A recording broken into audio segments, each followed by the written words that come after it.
Surgery ఎలా చేస్తాము అని అంటే ఫస్ట్ కొన్ని మెడికల్ హిస్టరీ తీసుకుంటాం. వాళ్ళకి ఏమైనా అదర్ హెల్త్ రిలేటెడ్ ఇష్యూస్ ఉన్నాయా, ఏమైనా బ్లడ్ థిన్నర్స్ మీద ఉన్నారా, లేదా ఏమైనా స్మోకింగ్ హ్యాబిట్స్ ఉన్నాయా, ఇవన్నీ కనుక్కుంటాము.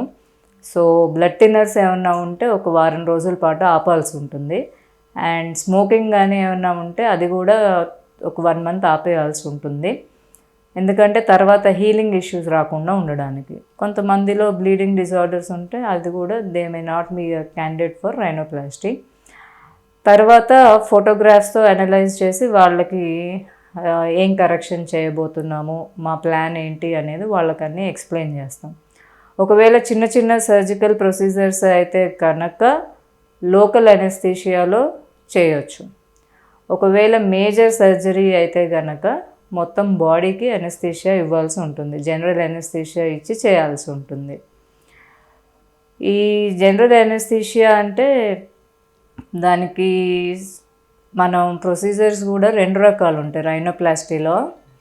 ఒకటి క్లోజ్డ్ రైనోప్లాస్టీ అంటాము, ఇంకొకటి ఓపెన్ రైనోప్లాస్టీ అంటాం.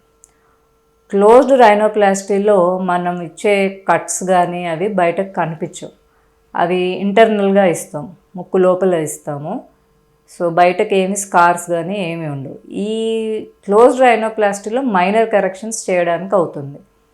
సపోజ్ మేజర్ కరెక్షన్స్ కావాలి ఏమైనా నోస్కి అనుకుంటే అప్పుడు మనం ఓపెన్ రైనోప్లాస్టీ చేస్తాం. అక్కడ ఒక చిన్న కట్ ఇస్తాం ఎక్స్టర్నల్గా. స్కిన్ మొత్తం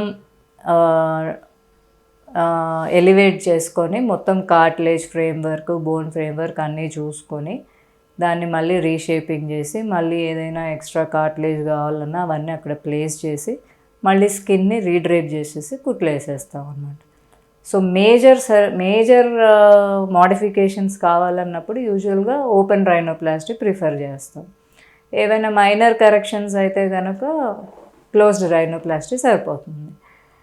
ఆ తర్వాత సర్జరీ మనకి చేసే ప్రొసీజర్ని బట్టి ఒక 3-4 గంటలు పట్టవచ్చు.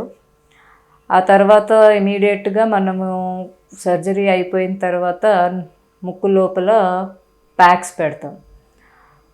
ప్యాక్స్ ఒక 24 hours to 48 hours పెడతాము. ఒకవేళ ప్యాక్స్ లేదా అనుకుంటే కనుక సాఫ్ట్ స్ప్లింట్స్ ఉంటాయి ఇంటర్నల్గా.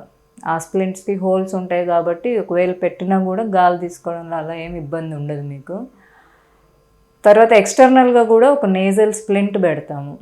ఈ స్ప్లింట్స్ అనేవి ఒక వారం రోజుల పాటు పెట్టుకోవాల్సి ఉంటుంది, 1 నుంచి 2 వారాల వరకు.